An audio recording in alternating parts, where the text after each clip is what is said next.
Seja muito bem-vindo ao Dois Dedos de Teologia.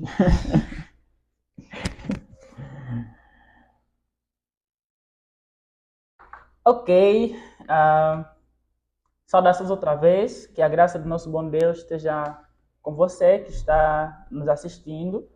É um privilégio grande podermos estar aqui para compartilhar novamente a palavra do nosso Senhor Jesus Cristo. Não tem cara nova, tem sangue novo. Felipe. Sangue novo. E eu, Enoque Kemelanda. A gente vai discorrer mais uma vez sobre a questão ligada ainda à soteriologia, né? A questão ligada à salvação. Hoje trouxemos um texto um pouquinho diferente e uma temática diferente também. Mas é isso, vai ser um tempo bom e proveitoso. Amém. Você quer falar alguma coisa, Felipe? Então, pessoal, espero que vocês possam, de alguma forma, né, ser abençoados com os nossos devocionais aqui. E a minha oração é que o Senhor possa sempre vos dar essa graça de poder nos acompanhar, porque tudo que vem daqui é o que vem justamente da palavra de Deus. Amém. Amém. Então, vamos orar para a gente dar início. Nosso bom Deus, Rei da eternidade, Príncipe de paz, nós te glorificamos porque és bom. Obrigado nos merecimentos do teu Filho Jesus Cristo, pela obra da tua criação, Senhor. Obrigado por nos preservar, Senhor, para ti mesmo, até hoje. E te agradecemos, ó Pai, por esse tempo de devocional que nós podemos ter e compartilhar, Senhor, também com quem nos está vendo, que o teu nome possa ser grandemente glorificado, porque só tu mereces toda a glória e toda a honra. Seja conosco quando vamos falar das tuas escrituras sagradas, que possamos fazer isso com temor e com tremor. E é por causa de Cristo que nós oramos e te agradecemos. Amém. Amém. Amém. Pronto, então, Felipe, hoje a gente vai falar um pouquinho, conversar um pouquinho sobre o trajeto de Jesus no Getsemane. Exatamente.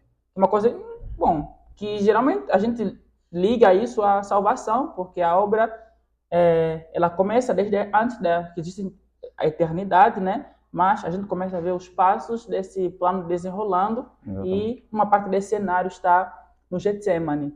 Exatamente. E aí o livro que nós escolhemos está em Marcos, capítulo 14, do versículo 32 ao 42. Exatamente. Né? Eu vou deixar o Felipe dar uma breve definição sobre a questão dos evangelhos, né? Porque nós temos 4 evangelhos, onde 3 deles são muito mais parecidos, né? E o único diferente é João. Sim, então, pessoal, nós temos aqui os evangelhos e quando a gente pensa sobre os evangelhos, nós temos aquele cenário da bibliologia, né, que vai dividir os evangelhos como sendo aqueles que têm algum ponto de concordância, né, porque geralmente todos concordam, né, mas aqueles que estão muito ligados em termos de conteúdos, eles são chamados de evangelhos sinóticos, né, aqueles que são iguais, mas vão tendo pontos diferentes numa outra coisa. E esses pontos diferentes que vai ter nesses evangelhos, eles não são necessariamente uma possível contradição.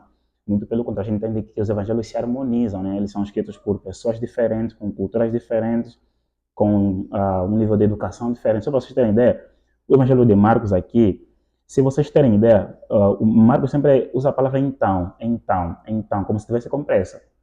Né? E aqui os teólogos falam que Marcos tinha um grego muito mais leve, né? Aquele, por exemplo, assim, para nós que falamos português, tem o português formal, tem um corrente, tem aquele muito mais das periferias, né? Então, alguns teólogos falam que Marcos aqui tem um grego muito mais leve, muito mais periférico, e você não vê muitas palavras empregadas aqui de muita figura de linguagem como você vê em Mateus, como você vê em Lucas. Então, essa é uma visão panorâmica breve que eu posso dar sobre o evangelho aqui de Marcos, que é bem interessante. Então, qualquer coisa que vocês tiverem dúvida aqui, é só vocês ligarem, elas vão se harmonizando entre si. É bem interessante. Certo. Então, vamos lá para o texto. Marcos, capítulo 14. Aí a gente vai ler de forma alternada. Eu começo com o versículo 32, e aí o Felipe vai continuar. Então, foram a um lugar chamado Getsemane. Ali chegados, disse Jesus a seus discípulos: assentai-vos aqui, enquanto eu vou orar. E levando consigo a Pedro, Tiago e João, começou a sentir-se tomado de pavor e de angústia. E lhes disse: A minha alma está profundamente triste até a morte. Ficai aqui e vigiai. E adiantando-se um pouco, prostrou-se em terra e orava para que, se possível, lhe fosse poupado aquela hora. E dizia: Abba, Pai, tudo te é possível, passa de mim este cálice. Contudo, não seja o que eu quero, e sim o que tu queres. Voltando, achou os seus discípulos dormindo e disse a Pedro: Simão, tu dormes? Não podes vigiar uma hora? Vigiai e orai para que não entreis em tentação. O espírito, na verdade, está pronto, mas a carne é fraca. Retirando-se de novo, orou, pedindo as mesmas palavras. Voltando, achou-os outra vez dormindo, porque os seus olhos estavam pesados e não sabiam o que lhe responder. E veio pela terceira vez e disse-lhes: Ainda dormis e repousais? Basta. Chegou a hora. O Filho do Homem está sendo entregue nas mãos dos pecadores. Levantai-vos, vamos. Eis que o traidor se aproxima. Bom, quando a gente vê nas escrituras sagradas, a gente vê momentos muito eufóricos, momentos de grandes milagres, momentos em que Jesus vai para o templo, chicoteia aqueles que estão vendendo no templo, momentos que ele está expulsando o demônio, enfim, vários momentos que a gente consegue olhar para Jesus, né, e conseguir ver uma face diferente daquela que nós estamos vendo aqui no Getsemane. Exatamente. Né? Tem uma pregação que foi dada sobre os encontros de Jesus. E aí o pregador ele separou o último encontro, esse encontro aqui, como um encontro que Jesus não queria ter, mas que foi necessário. Exatamente. Então a gente vê aqui que Jesus está angustiado mesmo. E sobre Getsemane, Getsemane geralmente era um lugar, né, onde se pisava as oliveiras. Como é que se fazia? Enfim, um jardim, né? E o que acontece no Getsemane é o que vai acontecer com Jesus. Né? Jesus vai ser moído, né? Vai ser pisado, literalmente. E aí, então, a gente consegue ver também que nesse momento de angústia que Jesus vai ter, né, nesse lugar, tem a presença dos seus discípulos. Exatamente. E aqui a gente começa a ter algumas perguntas. Quando Jesus vai para o Getsemane, nesse contexto que a gente está lendo, Jesus fala sobre um tal cálice. Que cálice é esse? Então, pessoal, o cálice aqui, segundo o que a gente percebe no texto, é a própria ira, né, do próprio Deus que estava para ser derramada contra toda a impiedade. Né? É o que Jesus aqui vai falar desse grande sofrimento, dessa grande angústia, o cálice aqui. E para a gente poder ver aqui de forma mais abrangente, aqui nós estamos numa meditação muito fantástica. Aí os discípulos eles vão preparar a Páscoa, né? Depois, nesse mesmo cenário, Jesus ele indica quem vai ser o traidor, né? Depois dá instruções sobre o sacramento da ceia, depois Pedro é avisado sobre a situação, e depois então Jesus ele vai convidar alguns discípulos em particulares e vai levá-los então nesse jardim onde geralmente ele orava, né? Segundo aí alguns pesquisadores, Jesus sempre ia lá orando, e nesse dia ele vai fazer algo muito mais diferente, algo muito mais pesado, né? Já é anunciado quem vai ser o traidor, e aqui estamos bem próximo da sua morte, né? Da traição, da sua morte. E aí, então, ele vai rogar para que Deus, né, se pudesse, passasse dele esse cálice. Né? E o cálice aqui, segundo o que eu entendo aqui no texto, é sobre essa indignação, essa própria ira de Deus que estava apontada para poder condenar a humanidade. Tanto é que tem aquela figura que diz que aqui no Getsemane, a espada estava apontada sobre nossas gargantas. E aí Jesus pediu para ele. É uma coisa... para nós, a gente lembra disso com felicidade, com alegria, mas foi um momento difícil para o nosso Senhor. Né? Exatamente. Aqui fala sobre tristeza profunda e tudo mais, mas no outro evangelho a gente vai ver um evento que aconteceu com Jesus, que é o momento que ele sua sangue. Exatamente. Que, para quem não sabe, esse evento que aconteceu com Jesus não é uma coisa tipo, que só aconteceu com Jesus, né?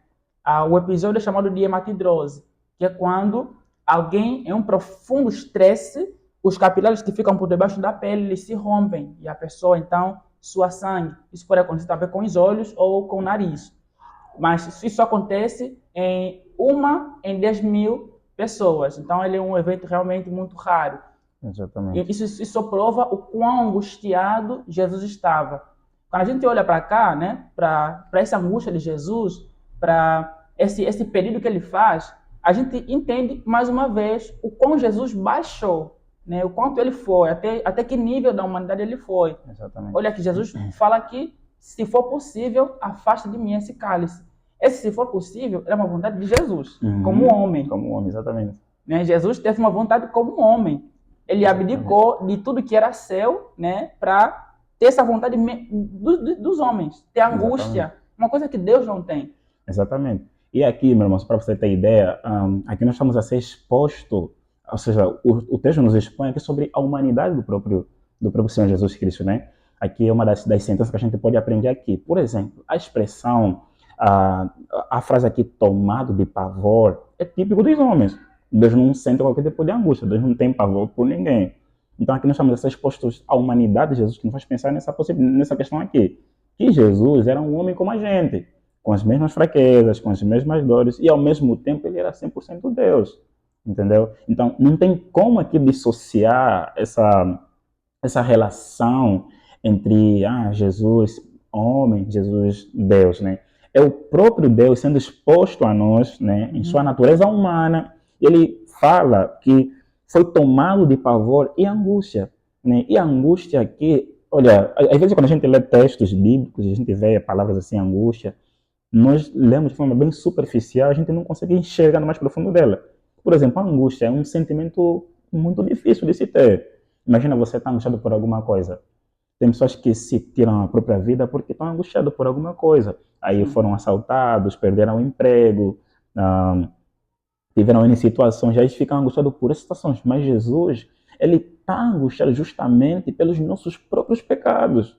São os nossos pecados que vão causar, que vão tomar esse pavor do Senhor Jesus Cristo e vai causar tanta angústia. E ele sente o peso do próprio cálice, ele fala, Pai, se for possível, afaste-me, porque é tão grande que eu não vou conseguir suportar.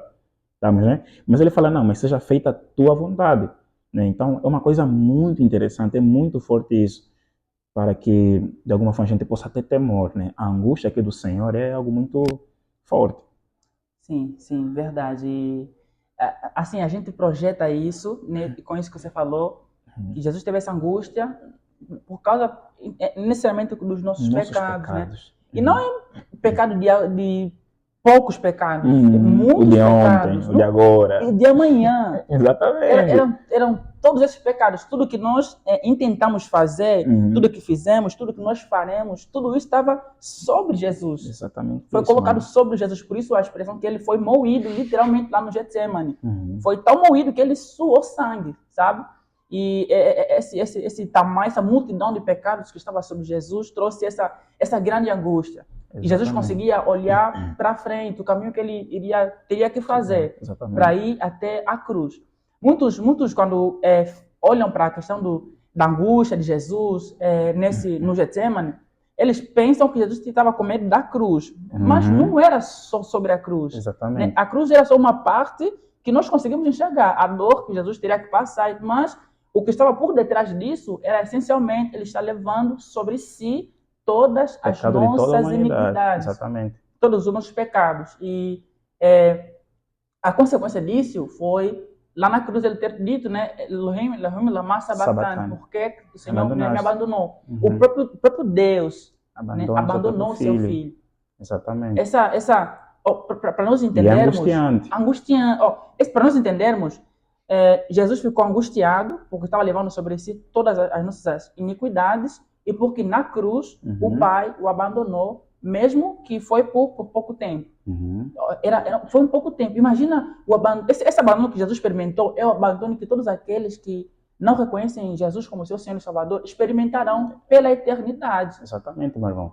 E olha aqui, algo bem interessante, meu irmão, é que as expressões aqui, como, por exemplo, a minha alma está profundamente triste até a morte, tomando de pavor e angústia, afasta de mim esse cálice. Todas essas expressões, elas nos fazem perceber o quão difícil é esse momento que Jesus está passando na vida dele.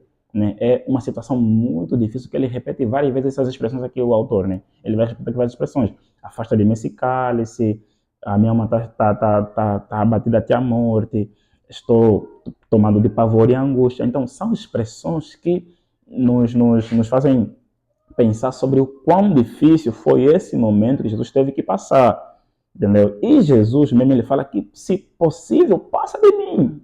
Ou seja, era uma situação tão ruim, tão pesada, que ele fala, se possível, passa de mim isso. Entende? Mas não, ou seja, mas não seja conforme eu quero, mas conforme o Senhor quer. Né? E aqui Jesus nos ensina algo muito importante, né? Que é a vontade de Deus que prevalece sobre as nossas vontades. Amém. É sempre a vontade soberana de Deus que deve prevalecer sobre as nossas vontades. Quando a gente vê em dificuldades, situações péssimas, depressão, angústia, estresse, e a gente fala, Deus, tira isso de mim, Deus, não quero ver isso. É sempre a vontade de Deus que prevalece sobre nossas fraquezas, sobre nossas angústias, sobre nossas dificuldades, como Jesus aqui nos ensina. Né? Então, Getsemane, ele é um quadro que pinta sobre o quão nós somos tão piores que ele teve que ver isso por nós. E, por outro lado, é um quadro que nos ensina que sempre a vontade soberana de Deus vai prevalecer sobre as nossas fraquezas. É sempre Deus que vai fazer a sua vontade, ele vai cumpri-la. Amém, amém. Sim. E Jesus dá essa verdade, né, no verso quando ele fala que o espírito, na verdade, está pronto, mas a carne é fraca. Então, exatamente. Jesus desceu até o nível da carne. Né? Ele era 100% Deus, mas também 100% homem. Então, esse pavor, essa angústia era oriunda da carne. Né? E outra coisa que nós conseguimos enxergar quando a gente olha para o texto, né, fora ao que Jesus falou sobre tem que orar, tem que vigiar, porque a nossa carne, ela tende a seguir o caminho da angústia, a seguir o caminho do desespero, mas o nosso espírito, ele é mais forte do que a carne, mas só é forte se a gente vigiar, se a gente orar, porque não é como se nós fôssemos os super-heróis, essencialmente que quando nós estamos perto do Senhor, o nosso espírito ele é fortalecido. Mas outra coisa que a gente vê é que no dia em que o Senhor precisou dos seus amigos, os seus amigos o abandonaram. Exatamente isso. E aqui, olha, algo bem interessante aqui é que mesmo Jesus sendo exposto a toda essa situação, aflição, vergonha, dor, ele ainda teve a amabilidade de poder falar verdades espirituais para os seus discípulos. Mesmo em angústia. Olha, é uma situação muito complicada. Jesus ainda, depois de ter vivido tudo isso, aí ele ainda vai falar, olha, vigiem, orem, a carne é fraca, o espírito é forte. E depois ele volta novamente para orar. Então, assim, é difícil conceber isso. Como é que Jesus ainda tem essa doce vontade de poder falar dos mistérios do reino de Deus nessa situação, sabendo que ele vai morrer daqui a pouco. E não falta muito aqui. E não falta muito para ele morrer. Sim, não falta muito. É algo muito interessante, meus irmãos. Nós não temos a ideia do que Jesus Cristo significa para nós. Né? Só essa figura dele aqui no Getsemane é algo muito extraordinário. Né? Ele assume nossa posição, ele sente a dor dos nossos pecados, embora ainda não padecendo lá na cruz, mas ele já começa a sentir aqui as dores preliminares, né, do sofrimento do nosso pecado, e ainda assim ele nos ensina verdades, e verdades que a gente conserva até hoje. Amém. E, então Jesus ele enfrentou tudo isso. Jesus não foi para a cruz não sabendo. Exatamente. Ele foi para lá sabendo de tudo. Exatamente. Sabendo do que ele iria ter que suportar, do que ele iria enfrentar, e sabia disso milimetricamente. E fez tudo isso por mim, né, por você, por todos aqueles que de fato creem no Senhor, né, como seu Salvador. Então, todas as vezes que a gente for pensar nesse sacrifício, a gente precisa pensar com seriedade, né, do que o Senhor passou. Não foi uma coisa leviana. Não foi só sobre as chicotadas que ele levou. Foi sobre essa angústia que ele teve que suportar e a distância, por mais que pouca, mas a distância que teve na cruz de Deus e o seu único filho, né?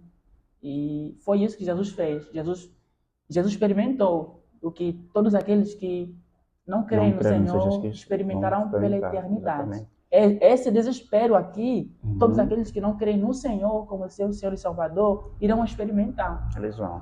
E aqui, meu irmão, se me permites, aqui tem uma reflexão muito importante que é sobre a forma como a gente se posiciona quando o assunto diz respeito ao evento da morte de São Jesus Cristo, né?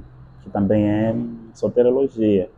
Aí, quando a população fica a gritar Barrabás, soltem Barrabás, soltem Barrabás, soltem Barrabás, nós nos colocamos numa posição em que a gente, estando aí, escolheríamos Cristo, entende? Mas não, a leitura bíblica ela aponta contra nós. Se a gente tivesse naquele momento, nós falaríamos com voz alta, soltem Barrabás. Essa é a nossa condição, meu irmão, não tem outro jeito. Se eu estivesse lá na cruz, aí ia falar, também me guarda num lugar no céu, conforme lá outro ladrão. Não, é bem porque a gente falaria, você é um louco, você é um criminoso, você deve morrer, quem és tu? Se a gente estivesse mais próximo, lhe daríamos água? Não, lhe daríamos vinagre, um caniço de ensopo. Então, essa é a leitura que nós temos que fazer. Por essa razão, eu sempre digo que quando a gente se achega para ler as Escrituras, não podemos nos colocar numa posição em que a gente escolher algum tipo de bondade. Sempre buscaremos o mal. Sim. Sempre buscaremos o mal. Então, essa coisa, glória a Deus, porque não é a gente. Não é, Sim. Exatamente. Então, nós éramos como aquela população gritando soltem Barrabás. E Cristo, ele se entrega por essas pessoas que gritaram soltem Barrabás. Sim. Isso que você falou é verdade. Tem uma pregação que Augusto Nicodemo ele fez, né?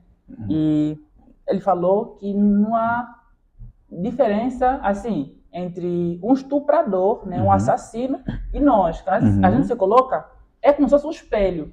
A diferença aqui e ali é porque nós temos o Senhor, né, e o Espírito Santo é o travão de todo crente, para que não seja tão mal quanto poderia ser, né? Exato. Então, realmente, se a gente se projetar, nós diríamos o solto Barrabás. Então, é isso, né? Algumas aplicações é o que a gente já falou, com relação, por exemplo, à vontade do Senhor, que precisa sempre ser a superior à nossa, mesmo em tempos de angústia. E nós precisamos confiar no Senhor. E lembrar sempre que tudo que o Senhor fez foi para que o nome de Deus fosse glorificado e que nós fôssemos salvos para a glória do próprio Deus. Então, que essa verdade possa, todos os dias, aquecer e confrontar o nosso coração. Não dá para conceder a ideia de viver um cristianismo fraco, superficial, sabendo de tudo que o Senhor teve que passar.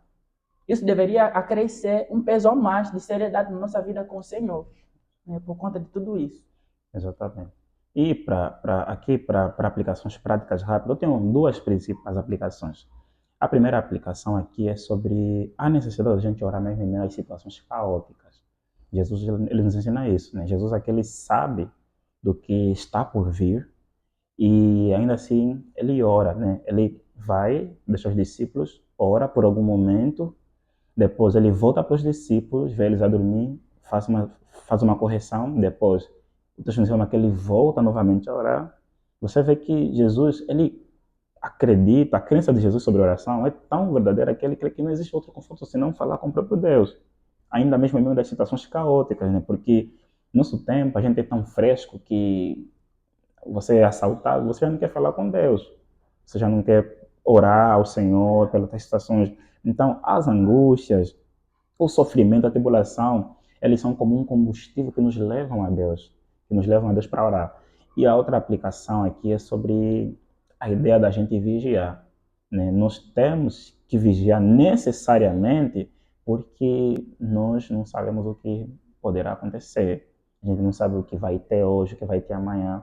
E além do mais, Jesus nos informa que a nossa carne é fraca, né? E a carne fraca aqui não significa que a gente está livre para poder pecar. Essa é uma exaltação muito bonita. Carne fraca não significa que nós somos livres para poder pecar, né? Por isso que Jesus fala que a gente tem que vigiar. Então nós temos que estar sempre atento, redimir o tempo, aproveitar as oportunidades, de modo que a gente não possa ser pego em algum tipo de engano e a gente venha pecar contra o nosso Deus. Então vigiai e orai e continue orando. Amém, amém. Então esse foi o nosso breve devocional, né? Mais uma vez, um Faith Talk, que o Senhor possa ser glorificado nesse pequeno tempo que a gente teve à disposição das Escrituras. Esperamos que tenhamos mais oportunidades para falarmos do Senhor e que possamos crescer em piedade em meio a tudo Amém. isso. Amém. Muito bom. Então, Felipe vai terminar orando. Amém. E já não cometam mais erro de falar Felipe e Vicente. Felipe. Tá certo, faremos com o Senhor. Senhor, nos chegamos diante de Ti, mediante Cristo Jesus, Teu Filho, esse que nos foi exposto pelas Escrituras, que, exposto à sua humanidade, Ele orou, afasta de mim esse cálice, mas seja feita a Tua vontade e não a minha vontade. Mediante o Teu Filho, nós queremos reconhecer a nossa pequenez e queremos pedir perdão, Deus, pelos nossos pecados de ontem, de hoje, pecados futuros, porque quem somos nós sem o perdão do Senhor? Então rogamos por tua clemência, Deus, em todas as ocasiões das nossas vidas, para que possamos sempre continuar firmes e fortes no Senhor. Dá-nos a tua graça e tua misericórdia todos os dias das nossas vidas, para o louvor da tua própria glória, nos méritos do teu Filho Jesus. Essa é a nossa oração. Amém. Amém.